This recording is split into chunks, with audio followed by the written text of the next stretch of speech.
name's Natalie Holmes, and here are my top 5 tips for looking after your mental health as a DIY artist. Social media comparison is probably one of the main impacts on anyone's mental health today. But as musicians and artists, we are amongst a sea of others trying to showcase their talents while we do exactly the same. Remember, there is no one that does what you do, no one that plays or sings the way you do, and no one whose personality is the same as yours. You are totally unique. Do your best work.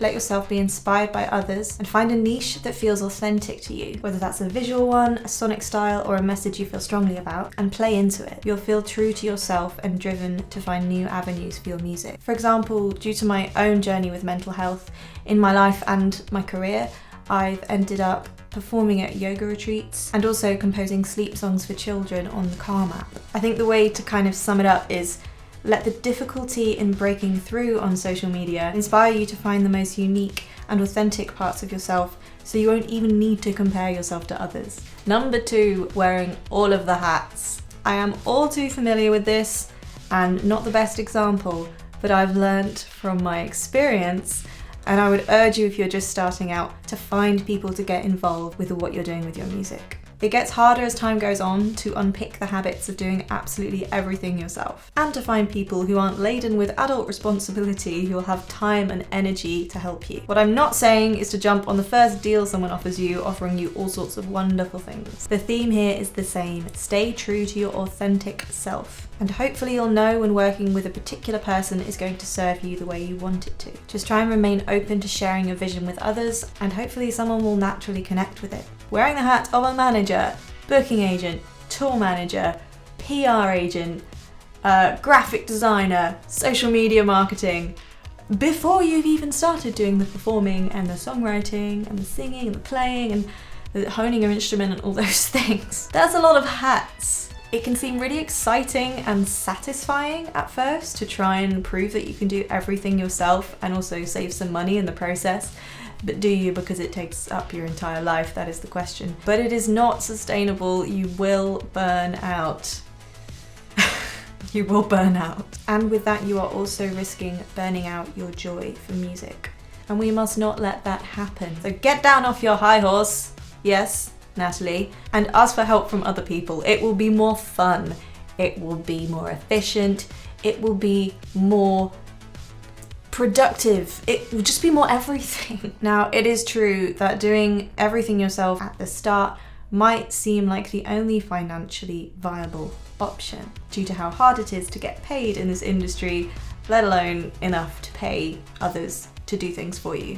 But I've learned that occasionally you might just need to suck it up and invest in some other talented, friendly, wonderful people to make your journey just a hell of a lot more healthy.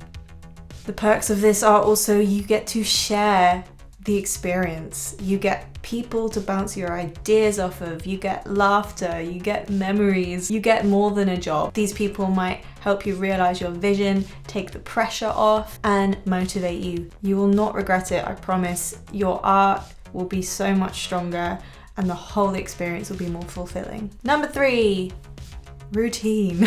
If you're giving music a shot full time, a routine is not enforced by anybody else. If you're a daytime person, maybe switch on your music business head during the day, like 9 to 5, and try and switch it off in the evenings and at the weekends. One thing that's very hard for us is to have a day off that feels like a day off without our brains wandering to ideas and, oh, I better write this down and I better email that person and, oh, what if this opportunity comes along? And it's non-stop. Really trying to have this separation means that you can think, oh, it's a Saturday, I'm gonna play music, but it's gonna be for fun. It's not gonna be me thinking I need to write the next single for my album or a song that someone's gonna wanna put on an advert. Just play. Just play for fun. Also, something that is so important for creativity is to be around people and be in different environments, be in nature. And you can plan these things into your evenings and weekends, because those are the times your non-self-employed friends will have off work too. The crucial cup of human connection must be filled. Of course, you must follow your gut here too, as we may be asked to perform on a weekend or an evening, or to create content at Christmas or other holidays. And in that case, it's our responsibility to give ourselves a day off on a less typical day to balance it out. That said, you are freelance and you may as well reap the benefits and adjust your schedule to what feels best to you. Keep the Monday to Friday as a rough framework, but if you're really feeling like you want to write a song on Saturday, flippin' write a song. Those bursts of inspiration are there to be absolutely grabbed, because one thing that happens when you are a DIY musician is that as it begins to feel more like work, those really raw, childlike moments of just loving music do get less. So yeah, grab those times, don't let them slip away. That might set you up for a whole new week of rejuvenated love for music. On the flip side, if you're feeling down and you just need some time for you, you need to not think about music for a while, take that time. Don't feel guilty, because this balance is just completely crucial for maintaining any sort of drive and motivation and love for what you do. Number 4, don't underestimate the side job, even if it's just 1, maybe 2 days a week. We're so fed this idea that to get another job means we failed at being a full-time musician. But being away from that endless span of time in which you can create and be successful in some way will make that time feel more precious. You might spend your day making coffee and chatting to people and getting that really human connection injection, whilst also getting more and more excited for the moment you can go home and make music. Having all the time in the world can often do the opposite. Don't see it as failing, but see it as aiding your career. Plus, the extra money will just be a bonus and massively take the pressure off your creative self, which will in turn free up your mind to just feel better about it all. 5, I've kind of touched on this, but play and sing for fun. These days it can be difficult to play your instrument, have a sing, write a song without thinking, oh, this needs to end up in some tangible form that I can show to people on social media or turn into a recorded release on Spotify. By doing this, you're kind of putting up walls right from the start and boxing your music into only feeling like a job, like your art is only worth spending time on if it's going to be getting you likes and traffic and comments and playlists and all of these things we've been told we now need to look successful. Said out loud, that instantly seems glaringly, obviously stupid and sad, but it's all too easy these days to expect every moment spent creating to be captured or shared in some way.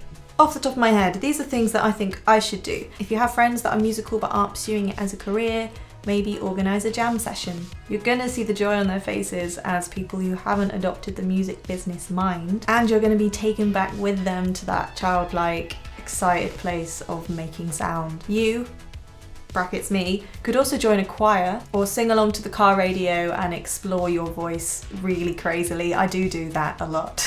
I'd love to hear in the comments any ideas that you have about ways you can get back in touch with that childish excited way of making music before you kind of made it your job. I hope you found these tips helpful. They're only really scraping the surface of what I've learnt as a DIY musician and with my mental health journey, and to be honest, a lot of it's embedded into the lyrics of my songs, so if you'd like to listen to more, the link is below.